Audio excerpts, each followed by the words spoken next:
Alrighty, we're back. Now we're going to go over chapter 20, which is cardiac emergencies. And remember, just like the respiratory emergencies, cardiac emergencies are high call volume, which means we get a lot of calls for chest pain or difficulty breathing, but it's a high call volume. So we're going to talk about the anatomy of the cardiac and cardiovascular system, anatomy and physiology. We're going to talk about ACS, or acute coronary syndrome, and cardiovascular disorders. All right, A and P for the cardiac. Okay, so we're going to remember what parts of the blood we talked about earlier chapters. There's the plasma, which is the majority of the blood, the liquid. There's red blood cells, or the hemoglobins, which carries the oxygen to the cells and the carbon dioxide back to the lungs. There's also white blood cells, which are, like I said before, they're the soldiers or the troopers, the fighters. They fight infection. And then we have platelets, which they are the clotters. They're the ones that stop the bleeds, right? Next, we're going to talk about the blood flow through the chambers of the heart. So remember that the blood comes back to the heart via the vena cavas, both the superior and inferior, and it goes into the right atrium. It then passes through the tricuspid valve down into the right ventricle, out through another series of valves into the pulmonary artery, where it carries deoxygenated blood. Remember, it's the only artery in your body that carries deoxygenated blood, carries it to the lungs, goes through, does the process, picks up the oxygen, comes back to the heart through the pulmonary vein. Again, it's the only vein in your body that carries oxygenated blood, but it's coming back to the heart, so it's a vein. Goes into the left atrium through the bicuspid valve down into the left ventricle, and then it's pumped up out through the aorta out into the body. The blood flow between the arteries, veins, the arterioles, and the venules, and the capillaries. Remember, it goes from artery down into the arterioles, into the capillaries, then it goes from the capillaries, deoxygenated blood goes from the capillaries to the venules, into the veins, and back to the heart. And we talked about the blood between the heart and lungs, right? How it's carried from the heart to the lungs, through the pulmonary artery, back to the heart through the pulmonary vein, and then up and out of the body. Remember, the only job the heart has is to pump blood. That's pretty much its only job. It generates and distributes, an electrical charge, autoemicity. Remember that it creates its own electrical charge. The mechanical response of the heart is to create a rhythmic pumping action, right? It's got to be in rhythm. It's got to be the right contraction. And it requires its own constant supply of oxygen and nutrients. And remember, the heart is the first organ to get perfused, and it comes off the coronary arteries right off of the aorta. And here's a nice picture of that. See how that's coming right off the aorta? You got the right coronary, the left coronary artery, you got the left anterior descending, and you got the circumflex artery, which is kind of in the middle. All right, ACS, or acute coronary syndrome. This is sometimes called compromise or cardiac compromise. It's anytime the blood supply to the cells have been blocked, or the heart has been blocked or disrupted, right? So normally it's like from blockage from like cholesterol, high cholesterol, or plaque will block this, and it causes this acute coronary syndrome. And remember, they need a lot of oxygen. The heart is a very active muscle, and it requires a steady flow of oxygen. And if it doesn't get it, the cells will start dying, or they'll start to get ischemia. That's a hypoxic condition of the heart is called ischemia, which is the heart muscles dying from the lack of oxygen and nutrients. And they die really quickly without the adequate blood flow. That's what I talked about. It's a very active muscle. It works really hard. It needs a good supply. The best known symptom is chest discomfort, chest pain. They usually describe it as a pressure, a squeezing, or an achy pain. Usually it's a dull, achy pain, or someone's stepping on my chest. It feels like an elephant sitting on my chest. That's how the patient will describe it. This pain not only stays in like the center of the chest, but it can radiate. Down the left arm is a big one, but it can go either arm. It can go up the neck, their jaw, upper abdomen, or even into the back between their shoulder blades. We hear sometimes. Remember, shortness of breath is also a common finding, especially in older patients and females. And diabetic patients will present totally weird or can, so just keep that in mind. Other symptoms we see with ACS, nausea, vomiting. They could have a syncope episode. And remember, syncope is they're fainting, and that's because if the heart's not pumping properly, the blood flow's not getting to the brain, so they could just have a syncope episode. Sudden onset of sweating or diaphoresis. They could have abnormal pulses, either be really, really fast tachycardia, or really slow with bradycardia. Abnormal blood pressures. Usually they're low if the heart's not pumping properly. You can have a lower blood pressure. They're very anxious and that feeling of impending doom. So if you go to a patient complaining of chest pain that's radiating down like their left arm or in their jaw, and they tell you they feel like they're going to die, that's a big sign that something's going on. With these patients, we're going to perform the primary assessment. Remember, primary assessment is to find and fix any life threats. We're going to explore that chief complaint by using that OPQRS. We're going to obtain their past medical history. And we're going to take a good baseline set of vitals. Remember, signs and symptoms of ACS, though: pain, pressure, discomfort in the jaw, neck, the arms, the upper abdomen, their back. They could have difficulty breathing. They could feel palpitations or that fluttering in their chest. They could have a sudden onset of sweating or diaphoresis, and they could be nauseous or vomiting. Remember, they could have a syncope episode. They're probably going to be very anxious, maybe have a generalized weakness, abnormal pulses, and abnormal blood pressures. On our physical exam, they'll be grabbing or clenching the center of the chest. Remember, that's the Levine sign. It's when someone's sitting with their fists in the middle of their chest. They can be very diaphoretic or sweaty. Pale or gray ashen color. That is a huge sign of cardiac involvement. And they could have a lot of anxiety or restlessness. Acute pulmonary edema, that is fluid in the lungs, right? The swelling of the lungs. It's because the heart's not working properly and it's backflowing into the lungs. Swollen ankle and feet, again, their heart's not working properly, namely the right side of the heart, so it's backflowing through the body. And we're going to look for medical alert jewelry indicating cardiac problems. Remember, we can find this around their neck, around their wrist, around their ankles. And cardiac problems isn't one of the big ones that are usually listed on there, but they can be. We're going to get a 12 lead. What a 12 lead ECG or EKG, it's the same thing. Speeds up the process of recognizing electrocardial findings, right? However, remember that this is outside your scope as far as interpretation. We can do a 12 lead, you can transmit a 12 lead, but you can't interpret the 12 lead. You can't say this patient's having a heart attack or an MI.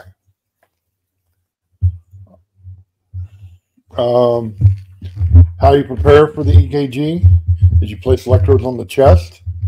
They need to be secure, make a good contact with the skin.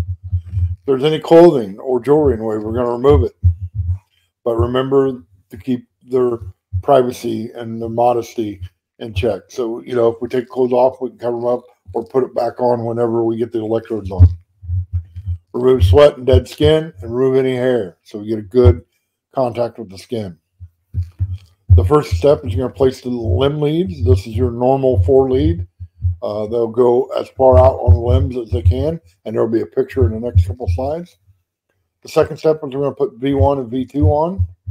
Then we'll place V4 mid-clavicle, and then in between V2 and V4, we'll place V3.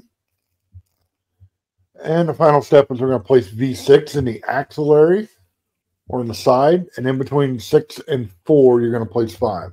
There's a couple of pictures coming up. Here's your limb leads. And you can see RALA, that's right arm, left arm, RLLL, right leg, left leg.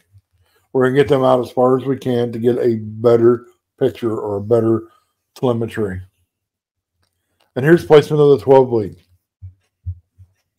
You can see 1 and 2 are up high. And then we go all around the left breast. Okay, so how are we going to take care of these patients with ACS? We're going to place them in a position of comfort, usually sitting up a little bit. We're going to determine if they need oxygen.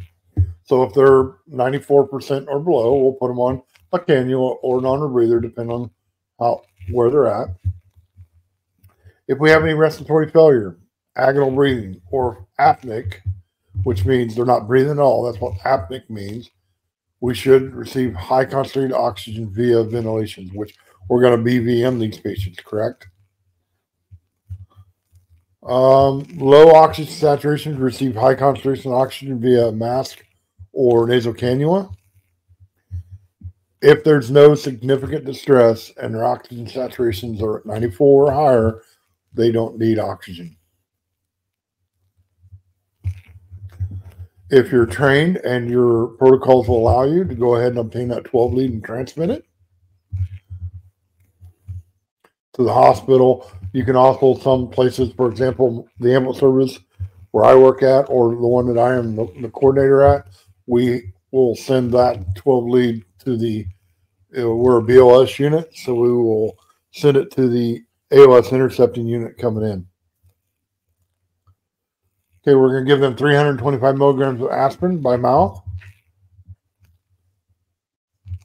Indications for not administering aspirin. This is the contraindications, right?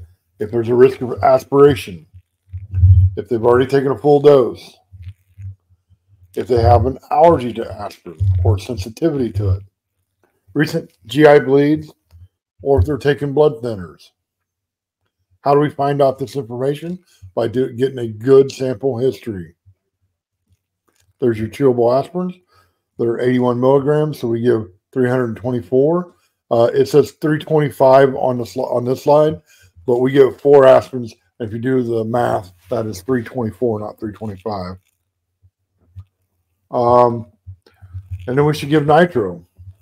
Well, we give the nitrophene for chest pain. They have a history of cardiac problems. If they have prescribed nitro, and if they have nitro in hand, most, and you have to follow your protocol for that, but most systems will allow EMTs to carry and administer nitro, or at least in Illinois we do. There's your nitro bottle or nitrostat. Indications for when we should give it if the blood pressure meets protocol criteria. Most areas, as went through, they have to have a systolic pressure of at least 90 now. And if they've not taken any Viagra or any erectile dysfunctioning drugs within the last 48 to 72 hours. And if you need medical directions in your area, then you'll call and get medical direction to administer nitro. After you give one dose, to repeat the dose in 5 minutes. After doing a good blood pressure, again, repeat vitals. And as long as they're maintaining or maintaining the systolic blood pressure of 90 to 100. It's 90 in our area, but you need to check your protocols. We can give up to 3 doses as long as their blood pressure maintains. Reassess the vital signs and chest pain after each dose. You will treat for shock if it goes below 90, and you'll transport promptly. And this is one that you'll want an ALS intercept. Let's talk about the cardiovascular disorders. Remember, the heart problems or heart can be caused by a number of disorders affecting both the condition and the function of blood vessels and the heart. Not only the heart, but the blood vessels as well. We're going to start off with CAD or CAD, coronary artery disease. It's caused by the narrowing of these coronary arteries, usually from fatty deposits or plaque. high cholesterol. This buildup will narrow these vessels and restrict the blood flow, and even completely blocking it at some points. Risk factors for CAD, hereditary. That's why they ask you when you go to the hospital any history, family history of like heart attacks or other diseases, because coronary artery disease or other diseases that can affect your coronary arteries, some of it is hereditary. Your age, older people, we see this in older people because you've had many years of eating unhealthy food, and now your plumbing or your coronary arteries are clogged from this fatty deposits or plaque. A history of hypertension, obesity, again, because you're probably not eating the right foods and you're getting a lot of fatty meals, which could end up, causing deposits in these arteries. Lack of exercise, elevated blood cholesterol and triglycerides, and smoking. Let's talk about angina pectoris. This is a chest pain that's caused by insignificant blood flow to the myocardium or the heart tissue due to blockage of these coronary arteries. Typically narrowing the arteries secondary to coronary artery disease. Now, with angina pectoris, they will start having chest pain when they are exerting, like when they're doing exercising or shoveling snow or mowing the grass or just ran a mile. But the difference is if they have a prescription for nitroglycerin, that's a good indication that they have a history of angina. Narrowing or nitro, what it does, it's a vasodilator, which means it will make your heart or your vessels all bigger, which will allow more blood to get around that blockage.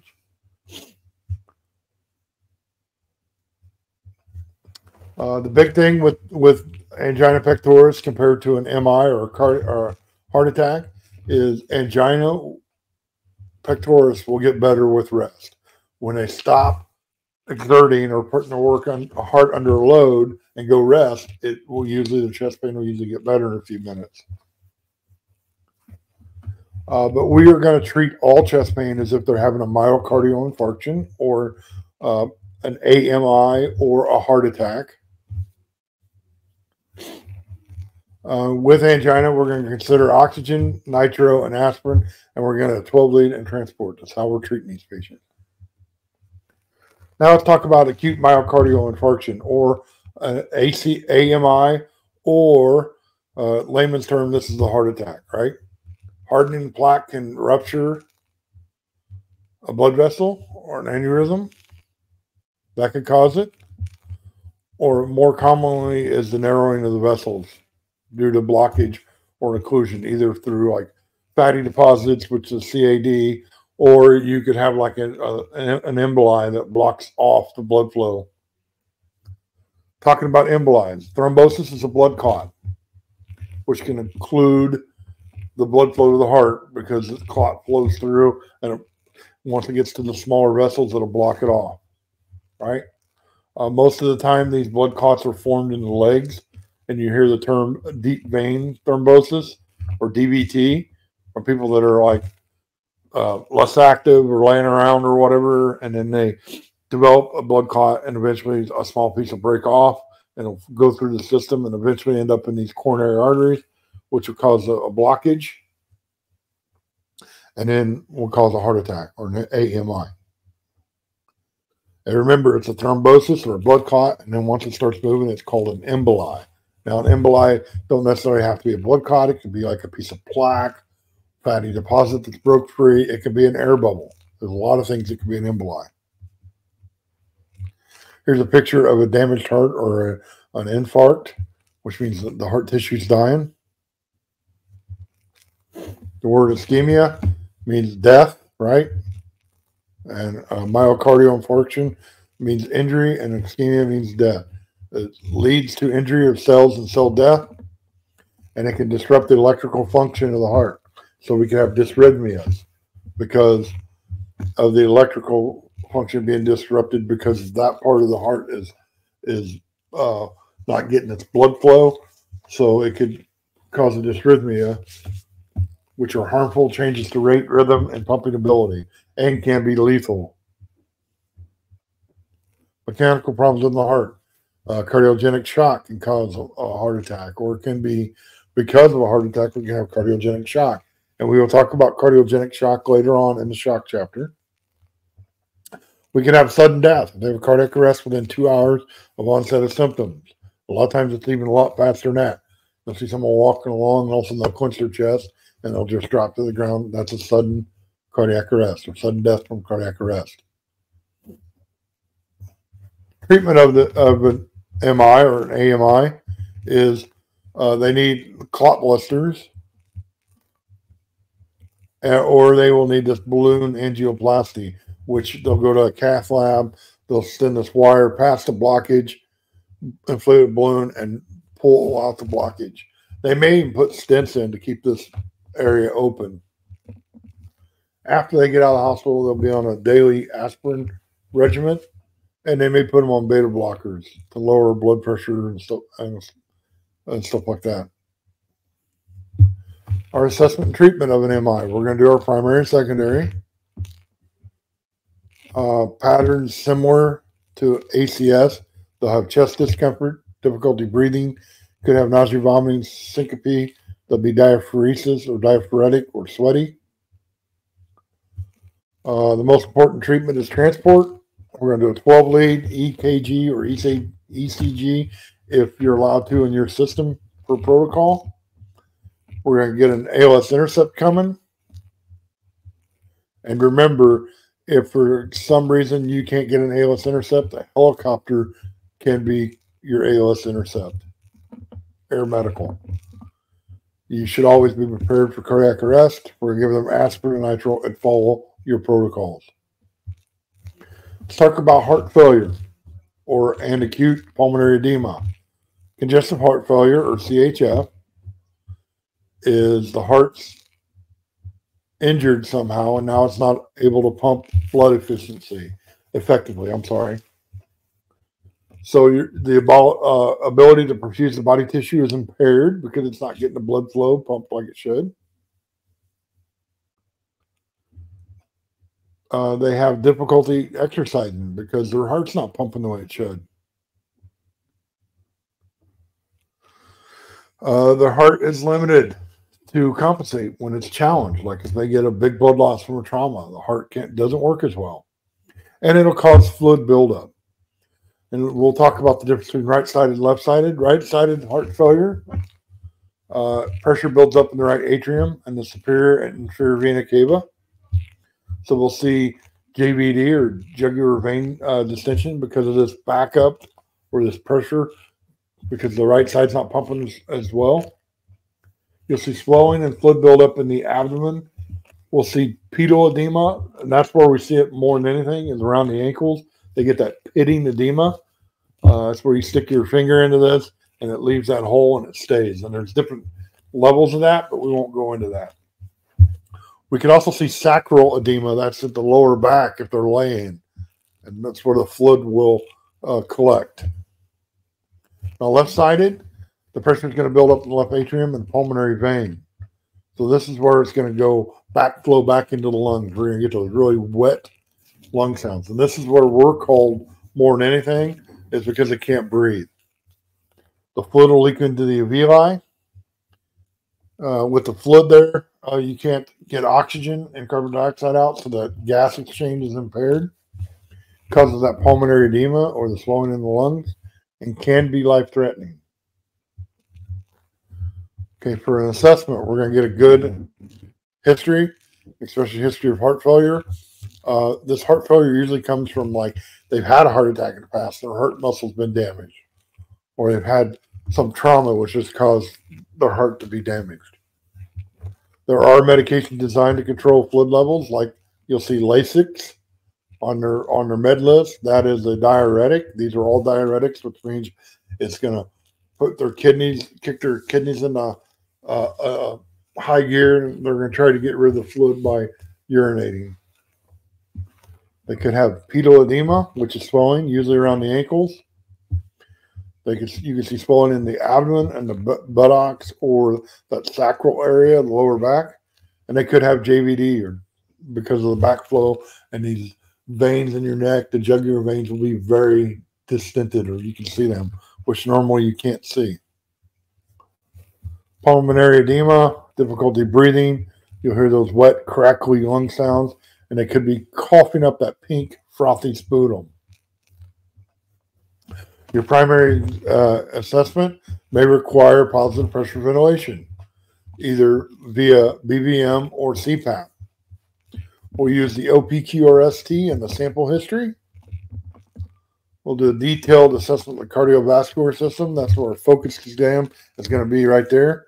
And we're going to do vital signs. You're going to treat the signs and symptoms. If you're having difficulty breathing, you're going to treat that, usually by CPAP. We'll get ALS intercept for the pulmonary edema. And you can give nitro if it's in your protocols, which it's not in our protocols here, but I know some protocols across the nation will allow an EMT to give a nitro because of the vasodilation. This will help pull that fluid out of the lungs and get it out of there. So let's talk about aneurysms. This is a weakened section of the arterial wall, and it begins to dilate or balloon out. The best example of this is the garden hose that's got that little balloon type rupture on the side of it. You see bulging out. That is an aneurysm. Now, these can burst and cause life-threatening internal bleeds, especially if they're bigger aneurysms, and depending on where they are. We'll talk about aneurysms a little more detailed, especially the AAA or the abdominal aortic aneurysm when we're talking about abdominal emergencies. Here's a nice picture of it. The top one you see that bulging area of the vessel or the arterial wall. These are usually caused because of high pressure, weakening of the arterial walls, and like higher blood pressure will cause this to bulge out. And then eventually, if it's not fixed or if it gets worse or your blood pressure is not in control, it will rupture or burst. All right, let's review a little bit and finish this chapter up. Patients with ACS or acute coronary syndrome can have many different presentations. Some complain of pressure or pain in the chest wall with difficulty breathing, and they'll have a history of heart problems. Others may have just a mild discomfort that they ignore for several hours, or then it goes away and it returns. Some patients having a heart attack have no chest discomfort at all. They call that the silent heart attack. We see that in elderly patients, elderly females a lot because their pain receptors aren't as good as what they used to, so we don't. They call it silent heart attack. And the others, as far as like mild discomfort, some of these people think it's like indigestion, and then it goes away, it comes back, and then eventually it's like this ain't going away. Maybe I need to get help. Use a thorough secondary assessment to identify signs and symptoms associated with the pattern of acute coronary syndrome. Because of the many possible presentations and the potential severe complications of acute coronary syndrome, it's important to have a high index of suspicion and treat patients with these symptoms aggressively.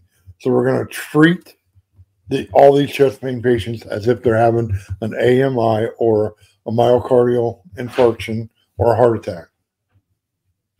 Remember, this treatment's not going to hurt them, and it may help them. Patients suspected of ACS who are hypoxic or short of breath need oxygen and prompt safe transport to the definitive care. You may be able to assist the patient with their own nitro in taking it. And in some regions, in your protocols, follow your protocols, but in most, if not all regions in Illinois, the BLS truck or the BLS unit will carry nitro. Definitive treatment for acute myocardial infarction occurs at the hospital, right? Definitive treatment. There's not much we can do in the field at any level for this, other than recognize and start with some very simple treatment. But they're going to need a cath lab, and they're going to need cath and stents or an angioplasty. That's their treatment. So we're going to consider appropriate transportation destinations. We may not take it to the closest facility because they may not have like a cath lab, but we need to really consider where we're going to take these patients. We're going to activate system of care and obtain an early 12 lead if possible, if your region lets you do that. Aspirin nitro, first line meds, and acute coronary syndrome. Remember, heart failure is a chronic condition that can be life-threatening, acute presentation, which means all of a sudden it can come on. Recognizing the signs and symptoms of acute pulmonary edema and treat aggressively, usually with CPAP. And if your protocols allow, you may be doing nitro as well, but definitely CPAP. Remember, the heart is a simple pump that moves deoxygenated blood to the lungs and oxygenated blood back to the body. Pressure within this cardiovascular system is critical for moving blood. So you got to have the right amount of pressure for this blood to be moved throughout the body. If not, you're just not moving any blood. ACS is a blanketed term that refers to a number of situations in which perfusion of the heart is inadequate. This means the heart's not getting perfused itself.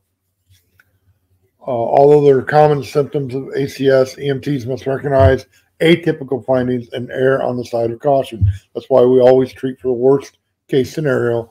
And in this situation, it would be an AMI or an acute myocardial infarction. Oxygen, nitrogen, and aspirin are the key medications to treat ACS. However, definitive treatment is transport to the facility where they can get their blocked arteries opened up. Most cardiac conditions are caused by arterial problems. Angina pectoris and acute MI are caused by inadequate perfusion of blood, usually due to CAD or CAD, coronary artery disease, where these arteries become clogged with fatty deposits or like plaque, or they get an emboli that blocks them. All right, that'll do it for chapter 20. We will see you on chapter 21.